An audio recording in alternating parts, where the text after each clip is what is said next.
It's a lovely city, it's really, really beautiful, but on this specific day, it was really horrible and grey and rainy and windy and shit. Copenhagen have got some weird rules about people busking, and so the police kept on getting all up in my grill, and, which is actually something I've started to say seriously now. I started as a joke, and now I say all up in my grill at least 9 times a day, which is a really sad thing to say in an English accent. But totally getting all up in my grill, it was awful. But yeah, the police were all up in my grill, and so eventually I found this really quiet little spot away from like the main street and kind of tucked away, and there wasn't many people there apart from this one guy who was about 300 years old, and he sat there for like 2 hours and just listened intently with his eyes closed. I had to check he was alive. And he was, and he was loving it, he was really enjoying it, he was soaking up every word, and it was amazing, you know, after such a crap day to have someone really engaged with what I was doing was lovely. And so I had a chat with him afterwards, and he said, he told me this story. He was from Australia, and he said that him and his wife had never been travelling outside of Australia before, so they agreed that when they retired, they would save up some money and they would buy these 2 round-the-world tickets and they'd go travelling together. So they did. They saved up the money and they bought the tickets, and 2 months before they were meant to go, his wife suddenly and very sadly passed away.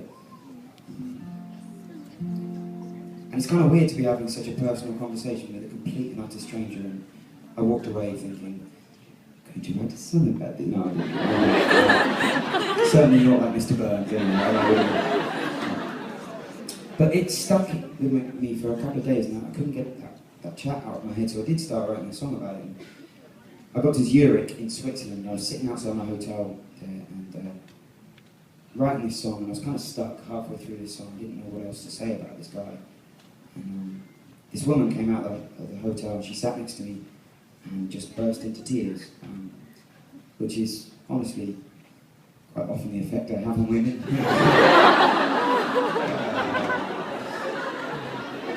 Not usually that quick, you know what I mean? So I asked her what was wrong, and it turns out she'd just been dumped by her boyfriend of 12 years. Not that the boyfriend was 12, so that's a whole different problem altogether. But yeah, her boyfriend had dumped her for a younger woman, and we sat up all night and drinking and talking about stuff.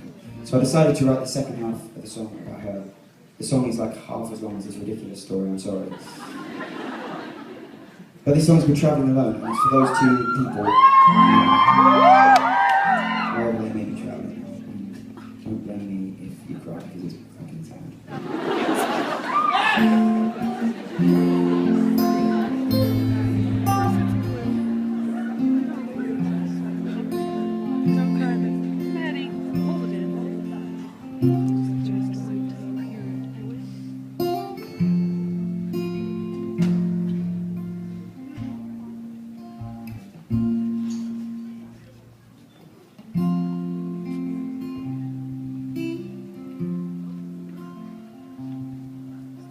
Australian man,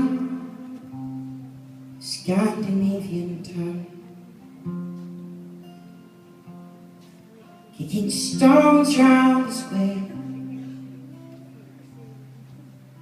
He sat for a while and carved out a smile,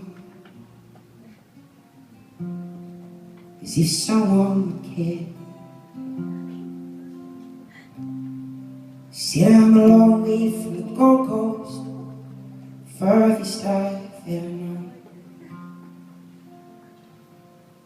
Oh, and it just ain't my home. It was my wife's idea, but she's no longer here. She left me traveling alone.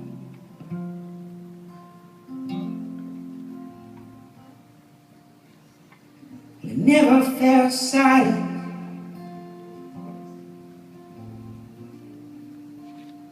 ring out like a bell.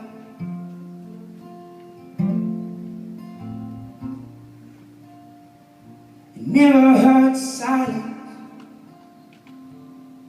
like last night in my expensive hotel.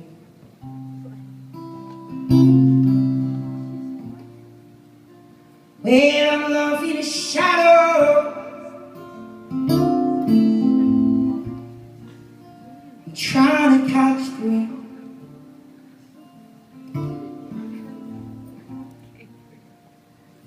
Never heard silence till I heard it today.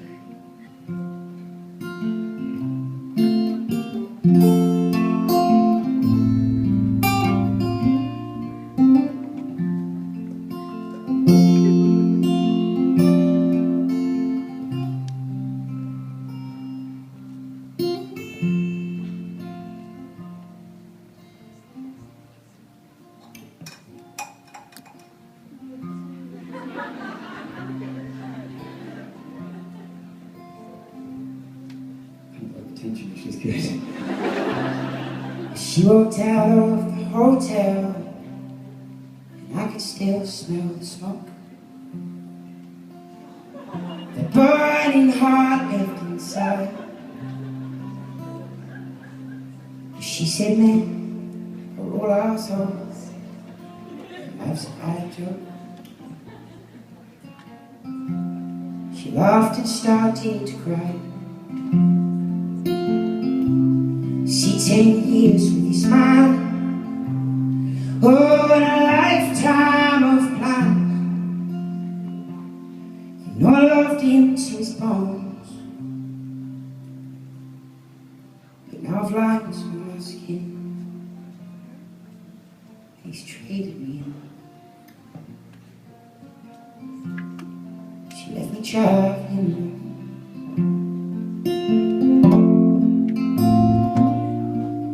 No, I never felt silence.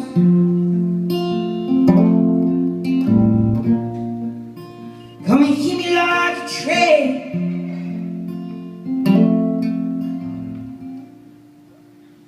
I never felt silence. Like blood course through my veins.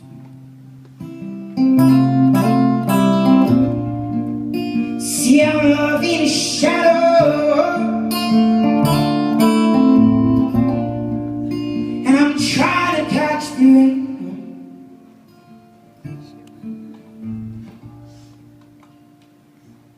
I never felt silence till I felt it today.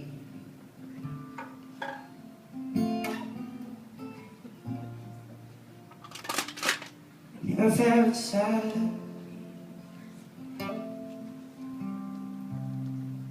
till I felt it today.